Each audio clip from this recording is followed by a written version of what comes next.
Hey friends, history geeks. It's me, Ms. Terrell, talking about the Civil War today. Civil War spans from 1861 to 1865. Here's a tremendous quote by General William T. Sherman, and he said this on June 30th, 1865. It's enough to make the whole world start to see the awful amount of death and destruction that now stalks abroad. Daily, for the past 2 months, as the work progresses, and I see no signs of a remission till one or both the armies are destroyed. I begin to regard the death and mangling of a couple of thousand men as a small affair, a kind of morning dash, and it may be well that we become so hardened. We're going to talk more about this quote. It's one of my favorites from this time period, but I always like to start with a quote just to kind of get us moving. The Civil War between the Union and the Confederacy is the most costly of all American wars in terms of loss of human life. It's also the most destructive war ever fought in the Western Hemisphere. Over 350,000 people were killed. That's total. The Civil War, however, also freed 4 million people from slavery, transformed American society by accelerating industrialization and modernizing the North. However, it unfortunately destroyed most of the South. All right, wartime advantages. Both the Union and the Confederacy each started the war with some strengths and, of course, some weaknesses. In terms of the military, the Confederacy only had to fight what we call a defensive war. Essentially, they could fight a defensive war to win. The Union had to actually conquer an area as long as Western Europe, or as big as Western Europe. So the South was planning to play defense, whereas the North actually had to go on an attack. The Confederates had to move troops and supplies shorter distances than the Union did. The South had long, indented coastline, and it was difficult to blockade, which was one of the North's major strategies. And the South had experienced military leaders. Remember, we talked about most Southern gentlemen, if you will, traveled to the North to attend military academies. And there were also military academies in the South. But being in the military was a full-time gig for Southerners. So most of the people who fought in the war in the South, at least the upper generals and those in the military, actually had some military experience, whereas in the North, where it was so industrialized, people were working. So they didn't go to military academies. In terms of the economics, the Union dominated the nation's economy at the time, as I just said, mostly because of industrialization, controlled most of the banking and the capital of the country. The Union had more than 85% of the factories in the country, 70% of railroads, and 65% of farmland. Politically speaking, the Confederates were struggling for independence and the Union was fighting to preserve the Union. In order to win the war, the Confederates needed a strong central government with strong public support. Why do you think this is an ironic statement? We'll talk more about this in class when I see you next. Another important aspect of the war, of course, is the end of slavery. Lincoln in the 1850s spoke out against slavery as an unqualified evil. As president, however, he seemed hesitant to take action against slavery, and advocated by many of his Republican supporters. Lincoln's concerns, Lincoln's concerns about slavery included: number one, keeping the support of the border states; number two, the constitutional protections of slavery; number three, the radical prejudice of many Northerners. As we've said several times, many Northerners were against the institution of slavery, but that didn't mean that they wanted or believed that Black folks should have the same rights as white folks did. The fear that premature action could be overturned in the next election. Enslaved people were freed during the Civil War as a result of the military, events that happened during the war, governmental policies, and of course their own actions. Confiscation Acts. In 1861, Union General Benjamin Butler refused to return captured slaves to their Confederate owners, arguing that they were, quote, the contraband of war. The Confiscation Act of 1861 granted people the power to seize enemy property used to wage war against the U.S. thousands of contrabands were using their feet to escape slavery, and they were headed directly to Union camps.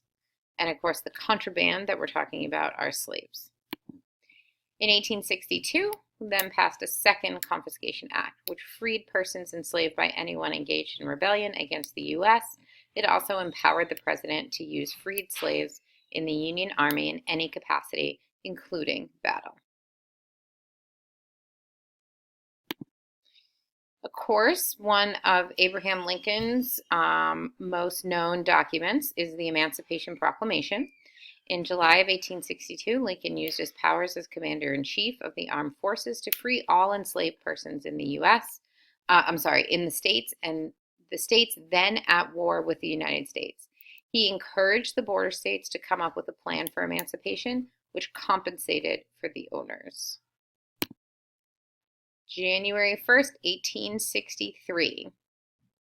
This is what the Emancipation Proclamation says. I do order and declare that all persons held as slaves within said designated states and parts of states are and henceforth shall be free, and that the executive government of the United States, including the military and naval authorities thereof, shall recognize and maintain the freedom of said persons. Consequences of the Emancipation Proclamation. It's important to realize that the proclamation applied only to enslaved peoples residing in Confederate states, which were outside of the Union control. Therefore, it immediately freed only about 1% of the states. Slavery in the border states was allowed to continue at this time. However, it was of major importance because it enlarged the purpose of the war, made the war more significant. Union armies were fighting against slavery, not merely against secession. It added weight to the Confiscation Acts, increasing the number of slaves who sought freedom by fleeing to Union lines. And it allowed the use of freed slaves as Union soldiers. Eventually, the 13th Amendment, which is ratified in December of 1865, essentially comes about, and this is the amendment that abolished slavery. Neither slavery nor involuntary servitude, except as a punishment for crime, whereof the party shall have been duly convicted, shall exist within the United States or any place subject to their jurisdiction. That's essentially the main outline of the 13th Amendment. There's a lot more detail about the Civil War. I don't want to go into a lot of it here, but we'll talk more about it when I see you in real life. Let's talk about the effects of the Civil War on civilian life. There's obviously going to be a lot of political change. Essentially, a secession of the southern states created a Republican majority in both houses of Congress. Most Democrats at the time supported the war, but they criticized Lincoln's conduct of it. There were people in the North who still disagreed with the war, as a matter of fact. Civil liberties, Lincoln focused more on prosecuting the war than with protecting citizens' constitutional rights. Lincoln suspended the writ of habeas corpus in Maryland and other states with strong pro-Confederate sentiment. And this means that persons essentially could be arrested without being informed of the charges against them. Lincoln really went whole hog during the war. During the war, estimated 13,000 people were arrested on suspicion of aiding the enemy. Created a draft. When the war started in 1861, those who fought were volunteers. Both the Union and the Confederate restored to laws of conscripting or drafting men into service. And as a result of this type of behavior, of course, there were draft riots because people did not want to be in the war if they didn't believe in it. Economic changes. The cost of war in both money and men was staggering and called for extraordinary measures by both the Union and Confederate legislators. I have more statistics about this that we will talk about when I see you. Financing the war. The cost of the war in both money and men was staggering, called for extraordinary measures on both the Union and Confederate legislators. Financing the war, the Union had borrowed $2.6 billion in order to pay for it, and this wasn't enough. Essentially, they raised tariff, added excise tax, and instituted the first ever income tax so they could pay their bills. Oops. Prices in the North as a result rose by 80%. The printing of $430 million in paper money, known as greenbacks, which were not backed by gold, obviously helped to contribute to inflation. Social change, believe it or not, women are the most affected by the Civil War. Women went to work in the absence of millions of men from their normal jobs in the fields and factories. They added responsibilities to women in all regions, the North, the South, and even the West at this time. Women operated farms and plantations as well as taking on factory jobs. And of course, women played a crucial role in the military as nurses and as volunteers in soldiers' aid societies.